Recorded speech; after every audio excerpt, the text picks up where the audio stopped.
श्री राम जय राम जय जय राम। श्री राम जय राम जय जय राम। श्री राम जय राम जय जय राम। श्री राम जय राम जय जय राम। श्री राम जय राम जय जय राम। आदरणीय श्रोताओं को सब प्रेम राम राम। श्री राम कथा तो आप सबको स्वागत करता हूँ। बोलिए श्यावर रामचंद्र की जय। हनुमान जी सीता जी के ठाव करके उनके पता लगा के समुद्र के इस पार पहुंच गए, जहां उनके वानर साथियों ने कंदमूल खाकर दुख कष्ट सहकर उनके राह देख रहे थे। तो अभी इनके आ जाने पर इनका भव्य स्वागत करते हैं और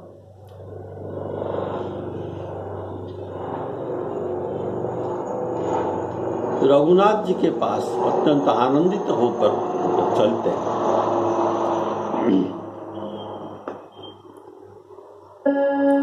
चले हरषि रघुनायक पास, पूछत कहत नवल इतिहास। पूछत कहत नवल इतिहास अर्थात हनुमान जी अपने पुरुषार्थ अपनी ओर से और अपनी मुख से कहना नहीं चाहते। इस ग्रंथ में बताया गया है कि जो अपना पुरुषार्थ अपने मुख से कहते हैं उनको निर्लज कहा जाता है। तो ये सब जानते हैं, इसीलिए अपनी मुख से अपना पुरुषार्थ को नहीं वर्णन करते। जब सब पूछते हैं तब जितना पूछते हैं उतनी ही हनुमान जी कहते हैं। वे बारंबार पूछते हैं और हनुमान जी भी बारंबार कहते हैं। वाल्मीकि रामायण में जाम्बवान जी का ये पूछना वर्णित किया गया है। जाम्बान पूछते हैं हनुमान जी, तुमने देवी सीता जी को कैसे देखा? वे वहां किस प्रकार है? क्रूर कर्मा रावण उनके प्रति कैसा व्यवहार करता है?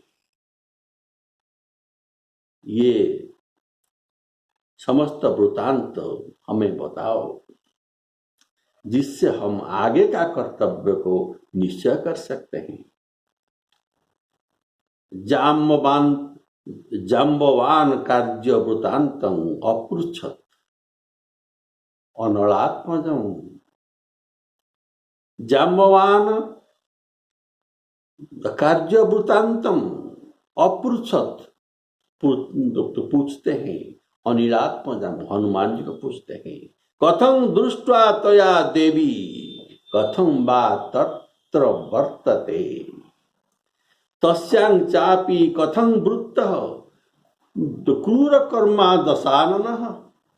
उनके पास क्रूर कर्मा दशानन कैसे बर्ताव करता है?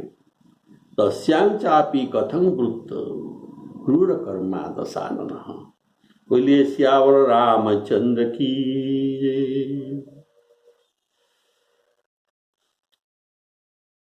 तत्ततः सर्वमेव एतत् प्रब्रूहितं महाकपे। ये सब हे महाकपि आप इसको सब बताइए। ये सब बात समुद्र तट पर कहकर ये सब समय बीतना नहीं चाहते थे। अतः रास्ते में ही सब वृत्तांत हनुमान जी कहते हैं और ये सब सुनते हैं, जिससे वृत्तांत के भी सब सुन ले और रास्ता भी शीघ्र कट जाएगा। और अभी सब किष्किंधा के निकट आ गए। किष्किंधा के निकट आने पर पहले मधुबन रास्ता में पड़ा।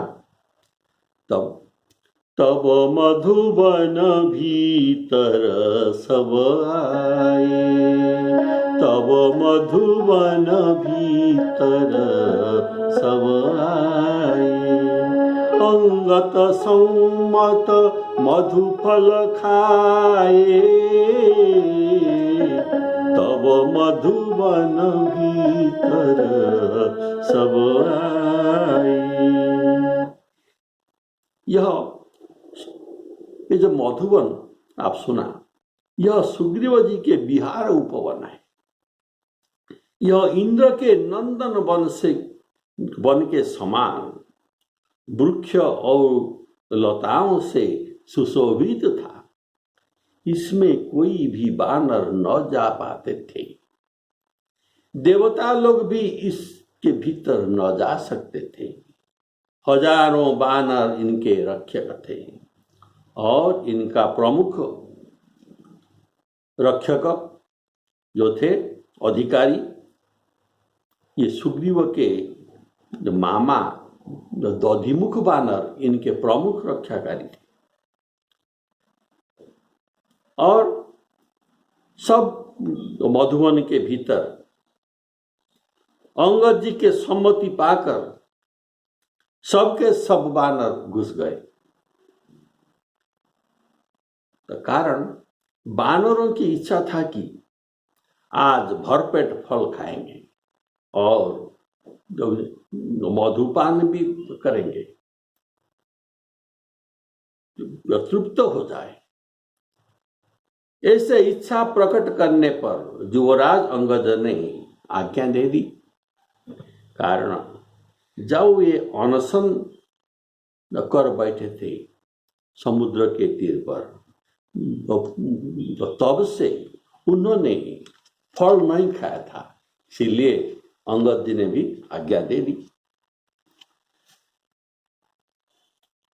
रखवारे जब बरजन लागे, मुष्टि प्रहार हनत सब भागे। रखवारे आपने सुना, हजारों रखवार वहां थे।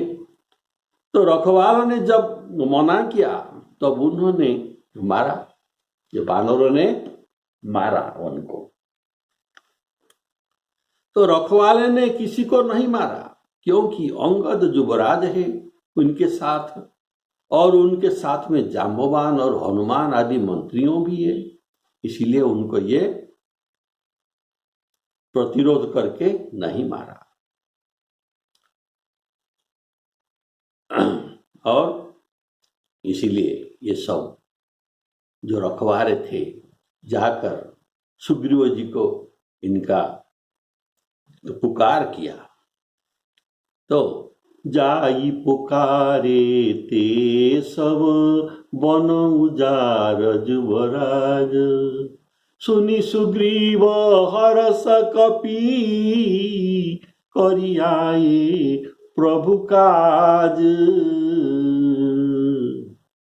श्यावर रामचंद्र की जाई पुकारे ते सब वन उजार युवराज। अर्थात अंगद के हुक्म से सब बानर फल खाए। मधुवन के रक्षकों ने सब दोष अंगद के ऊपर दिखाए। युवराज कहने का भाव, ये युवराज पद के अभिमान से अपना मालिकपना दिखाए। ये दिखाने के लिए ये मधुबन को उजाड़ा डाला।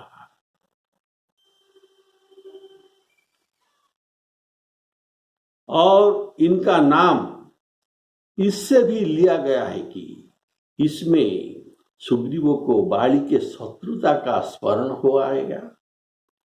और मधुवन के उजाड़ने के बहाने बनाकर इनको मारकर, अंगद को मारकर सुग्रीव निष्कंटक होने का चेष्टा अवश्य करेगा। इसीलिए उनका नाम में ये फरियाद करते हैं।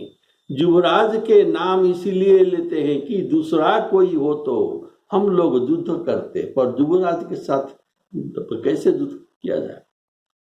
पर जब स्वयं युवराज ही उजाड़ रहे हैं तो उस अवसर पर प्रहार कैसे किया जाए। हम मना तो किया, पर जब ये उधर से गुस्सा चलाने लगे तो हम लोग सरकार को समाचार देने अभी आपके पास आए हैं।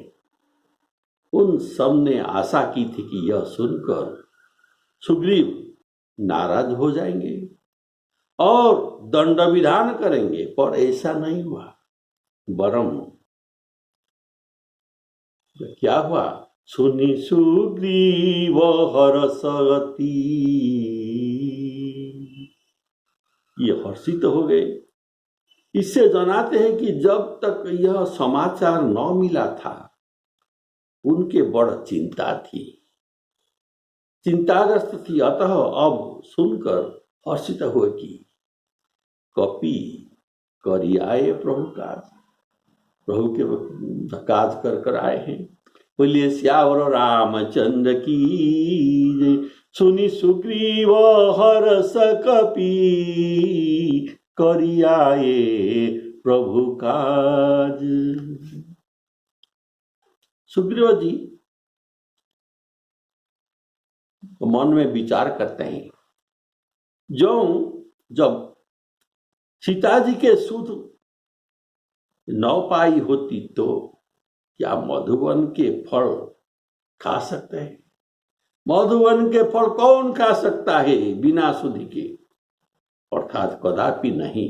इस प्रकार राजा मन ही मन विचार कर रहे थे कि वानर समाज सहित आ गए, सब वानर आ गए। सभी ने आकर सुग्रीव जी के चरण में माथा नवाया अर्थात प्रणाम किए, और कपिराज सुग्रीव सभी से अत्यंत प्रेम से मिले और कुशल समाचार पूछे। उन्होंने उत्तर दिया कि आपके चरणों के दर्शन से हमारे सब कुछ कुशल ही है, और श्री राम जी की कृपा से जो विशेष कार्य आपने सौंपा था ये कार्य भी हो गया। बोलिए श्यावर रामचंद्र की, जो न होती सीता सुधि पाई, जो न होती सीता सुधि पाई, मधुबन के फल सकहि की खाई। यही विधि मन विचार कर राजा, आई गए कपि सहित समाजा, आई सवनी नावा पद शीसा, मिले सवनी अति प्रेम कपीसा। पूछी कुशल पद देखी, प्रभु की कृपा काज विषेखी। श्री राम जय राम जय जय राम। यही विधि मन विचार कर राजा। जब सुग्रीव जी ने जाना कि राम कार्य करके आए, तब जाकर मधुवन में ही सबको ये मिल लेते खुशी में, पर ऐसा नहीं किया। कारण सुग्रीव जी राजा है ना, और सिपाहियों के पीछे दौड़कर जा मिले, यह शोभनीय बात नहीं है। ये भी नीति विरुद्ध भी है, इसीलिए ना गए। और विचार करते बैठ गए। लेकिन वे फल खाकर बहुत शीघ्र ही सुग्रीव जी के पास आ गए।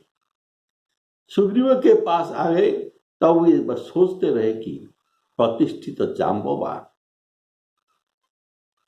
इनके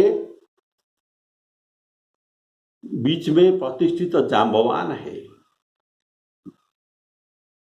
जो कि दल का संचालन करते हैं, और महाबली अंगद जिनका नेता है, और हनुमान जी जिसका अधिष्ठाता हो, वह दल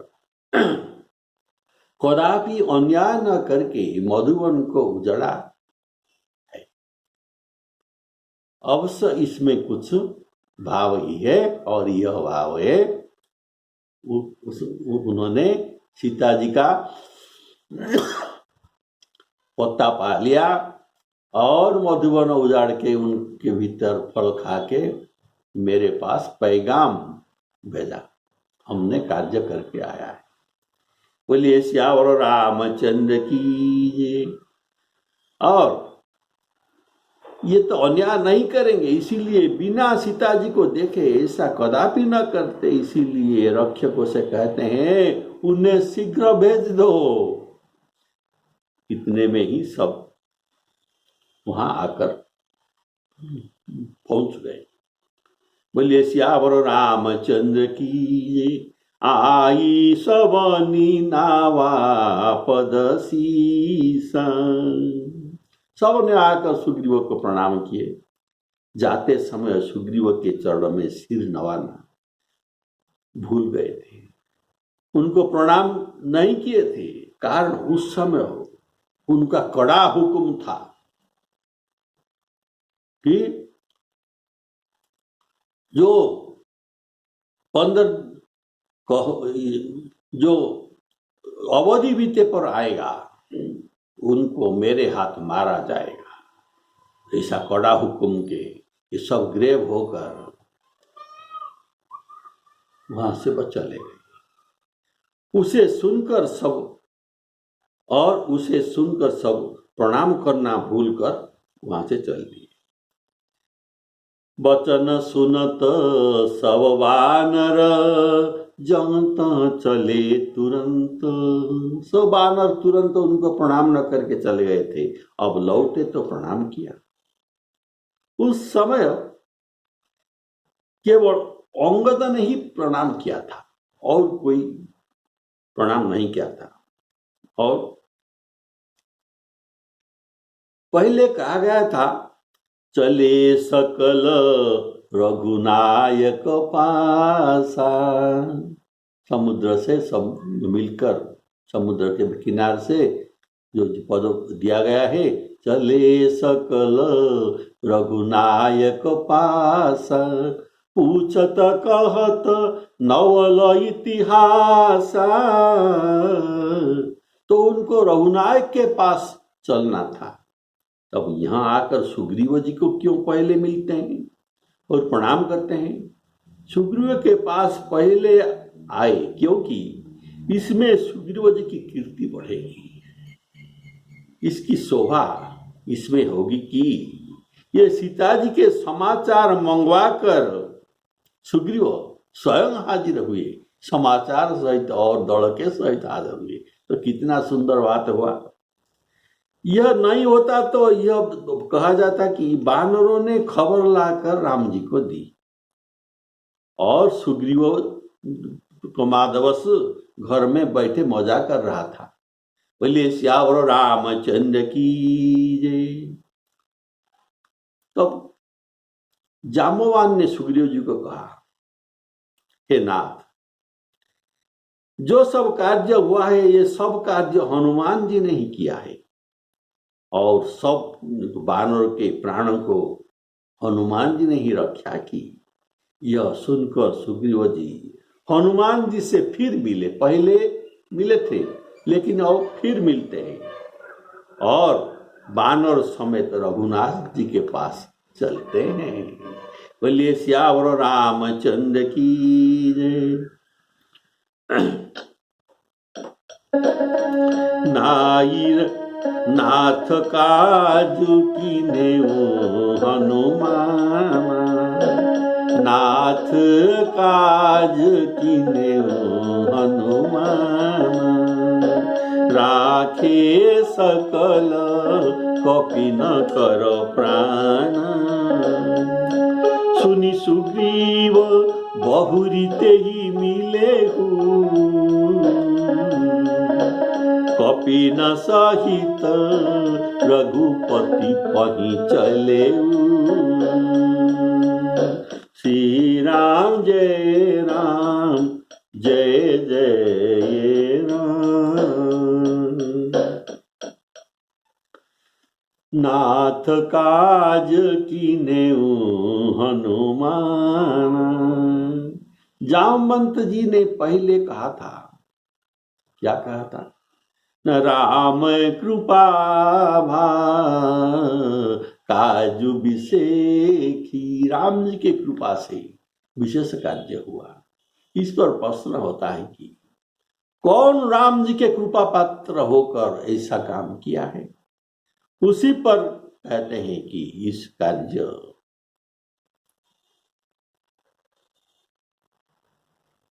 संपादन का जस का पात्र श्री हनुमान जी है। उन्होंने यह सब कार्य किया, केवल राम कार्य ही नहीं, और भी कार्य किया कि जो हमारे प्राण को बचाया। राखे सकल कपि न के प्राण, हम सब भी इनके कृतज्ञ हैं। क्यों? ये हमारे प्राण को बचाया। कारण सुग्रीव के प्रतिज्ञा था कि अवधि मिटे जो बिनु सुधियाई, आवही बनी सो मोही मराई। तो अवधि तो बीत गई थी, सीता जी के पता न लगा था, सबके प्राण गए ही थे, पर इन्होंने, हनुमान जी ने हमको बचा लिया। सुनि सुग्रीव बहुरी तेहि मिलेउ, हनुमान जी को सुग्रीव यह सुनकर पुनः मिले, अर्थात सब वानर उनको प्रिय थे। हनुमान जी अधिक प्रिय होने से पुनः उनको हृदय में लगाते हैं। कपि न सहित रघुपति पहि चलेउ, इसके बाद रघुपति पहि चलेउ, अर्थात सुग्रीव जी सबके सहित अपने स्वामी श्री रघुनाथ जी से मिलने के लिए चलते हैं। जब श्री रामचंद्र जी ने वानरों को कार्य किए हुए विशेष आनंदित होते हुए आते देखा, तब उनके मन में विशेष हर्ष हुआ। दोनों भाई पर्णशाला से निकलकर फटिक शिला पर आकर बैठकर प्रतीक्षा किए थे। सब जाकर श्री राम जी के चरणों में गिर पड़े। करुणा के पुंज श्री रघुनाथ जी सबको प्रीति सहित हृदय में लगाकर भेटे और कुशल समाचार पूछते हैं। उन्होंने कहा, हे नाथ, आपके चरण कमल के दर्शन पाने से अब हमारे कुशल ही कुशल है। बोलिए श्यावर रामचंद्र की जय। राम कपि न जब आवत देखा, किए काज मन हरस विशेखा। फटिक शिला बैठे दो भाई, परे सकल कपि चरण निजाई। प्रीति सहित भेटे, प्रीति सहित सब भेटे। प्रीति सहित सब भेटे, रघुपति करुणा पुंज पूछी कुशल नाथ कुशल देखी पद कंज। बोलिए श्यावर रामचंद्र की जय। राम कपि न जब आवत देखा। राम जी ने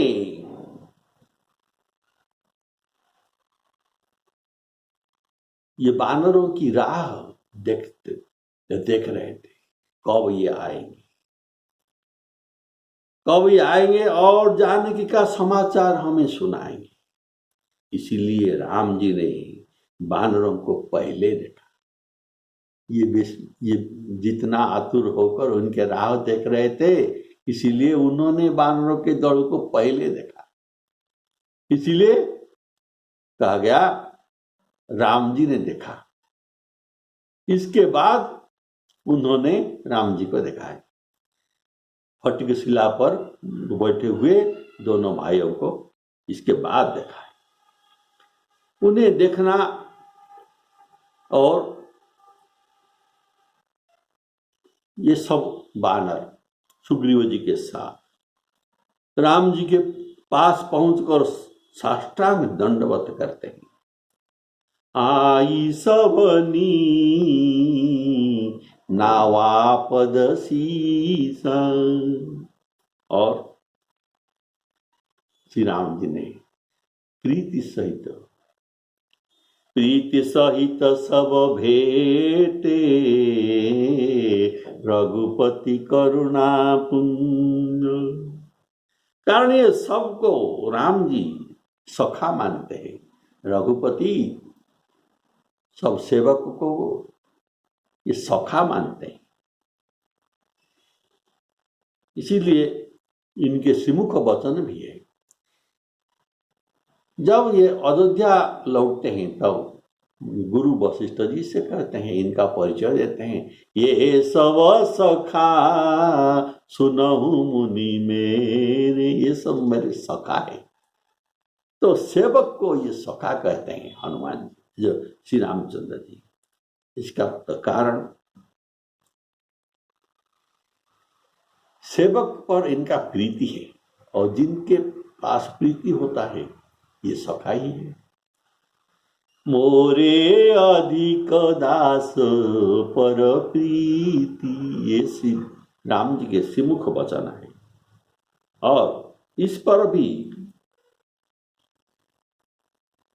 ये सब बानर प्राण प्रिया जानकी के खबर लाकर आए हैं। तो सब भय, इतना सारे बानरों को राम जी अगर एक एक करके मिलते तो कितना टाइम लगता। बानर का संख्या नहीं है, असंख्य बानर। तो इसीलिए श्री राम जी को जितना बानर थे उतना रूप होना पड़ा। अमित रूप प्रगटे तेहि काला, जथा जोग मिले सब ही कृपाला। और ऐसा इतना बानर में ऐसा एक भी बानर नहीं है जिनको श्री राम जी ने कुशल समाचार न पूछा हो। अस कहिए अस कपिए कन से नामाही, राम कुशल पूछी जही नाही। श्री राम जय राम जय जय राम। तब सब प्रणाम किए। राम जी ने सबको अमित रूप होकर कुशल समाचार पूछा। तब जामवंत जी उत्तर देते हैं। जामवंत जी ने कहा, हे रघुवीर सुनिए, हे नाथ, जिस पर आप कृपा करते हैं उसका सदा ही कुशल और मंगल होता है। इतना ही नहीं, आप जिन पर कृपा करते हैं सुर नर मुनि, अर्थात ये त्रिलोक उन पर निरंतर प्रसन्न भी रहते हैं और वही विनयी हो जाता है। इनका विजय होता है, विजय के साथ अहंकार होना चाहिए, लेकिन आपके प्रसाद से ये विजयी विनयी भी हो जाते हैं। वही विजयी है और वही विनयी है और गुणसागर भी है। ऐसा तो हुआ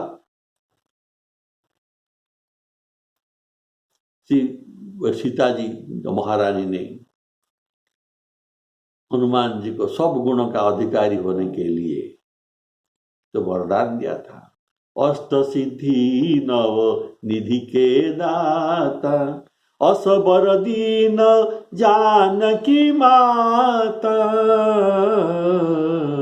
इसीलिए ये सब गुण सागर भी है और तीनों लोक में इनका प्रकाशित, इनके गुणों का तीनों लोक में प्रकाशित रहता है।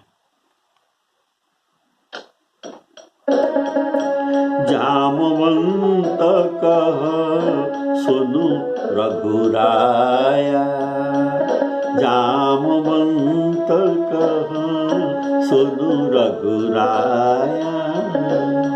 जा पर नाथ करहु तुम दाया, ताहि सदा शुभ कुशल निरंतर, ताहि सदा शुभ कुशल निरंतर। सुर नर मुनि प्रसन्नता ऊपर, सोई विजयी विनयी गुणसागर। तासु सुजस त्रैलोक उजागर, श्री राम जय राम जय जय राम। ताहि सदा शुभ कुशल निरंतर, निरंतर अर्थात रात और दिन मिलकर निरंतर कहा जाता है। तो अर्थात आपके दया की फल सदा शुभ और कुशल निरंतर दिन में और रात में 24 घंटा इनका कुशल और मंगल होता है। और जिसकी दया से सदा शुभ और निरंतर कुशल, और किसी का आपके कुशल में सदा, आपकी प्रसन्नता में सदा, आपकी दया में सदा कुशल निरंतर होता है। और त्रिलोक में ऐसा कोई नहीं जिसके कारण निरंतर कुशल हो सके। सदा कुशल निरंतर ये नहीं होता। क्यों? त्रिलोक में जो सुर नर मुनि सब है, ये सब स्वार्थ के वश है। सुर नर मुनि सबके यह रीति, स्वार्थ लागी करही सब प्रीति। स्वार्थ नहीं तो प्रीति भी नहीं, तो सभी स्वार्थी है। बोलिए श्यावर रामचंद्र की जय। अर्थात जब सुर मुनि नर आदि स्वार्थ सिद्धि इनके नहीं होता तो ये प्रसन्न नहीं रहते, और आपकी दया होने से ये सब सुर नर मुनि प्रसन्न भी हो जाते हैं। आपके दया से ये सुर नर मुनि सब प्रसन्न हो जाता है। सुर नर मुनि प्रसन्नता ऊपर, सुर नर मुनि तीनों का प्रसन्नता से मनुष्य तीनों ऋणों से मुक्त होता है। उनका ऋण अर्थात ऋषि ऋण, देव ऋण और नर ऋण, ये सब पितृऋण, ये सब ये ऋणों से ये मुक्त होता है। भागवत में भी यह बात कहा गया है सुखदेव जी महाराज को। और सुखदेव जी राजा परीक्षित जी को सुनाते हैं, कहते हैं, हे राजन, जो समस्त कार्य को छोड़कर संपूर्ण रूप से शरणागत वत्सल भगवान की शरण में जाता है, वह देव, ऋषि, भूतगण, कुटुंबीजन अथवा पितृगण किसी का भी ऋणी व दास ये नहीं रह जाता। जिनका ऋणी उनका दास बनना पड़ता है, तो ये किसी का दास या ऋणी नहीं रह जाता। देवर्षि भूताप्त नृणां पितॄणां च किंकरा नायं ऋणी च राजन्, नायं ऋणी च राजन्, ऋणी नहीं रहता। सर्वात्मना जह शरणं, सबके आत्मा जो भगवान के शरण में जाता है। सर्वात्मना जह शरणं शरण्यं गतो मुकुंद परिहृत्य,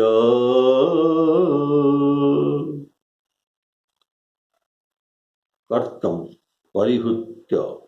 बोलिए श्यावर रामचंद्र की जय। अर्थात प्रभु आपके कृपा से सब कार्य हो गया, आज हमारा जन्म सफल हो गया। हे नाथ पवन सुत जी, हनुमान जो तो करनी अर्थात कार्यकलाप किए हैं उसे हजारे मुखों से भी शेष जी वर्णन नहीं कर सकते। जामवंत जी ने पवन सुत जी का सुंदर चरित्र रघुनाथ जी को सुनाते हैं। प्रभु की कृपा भये सब काजो, जन्म हमार सुफल भाजो। नाथ पवन सुत की जो करनी, सहसहु मुख न जाई सो बरनी। पवन तनय के चरित सुहाए, जामवंत रघुपति हे सुनाए। बोले श्यावर रामचंद्र की। अगले एपिसोड में हनुमान जी का वार्तालाप राम जी के सहित होगा, सीता जी के समाचार सुनाएंगे। ये बड़ा उत्कृष्ट प्रसंग है, सुनिएंगे। बोलिए श्यावर रामचंद्र की जय। श्री सीतारामार्पणमस्तु।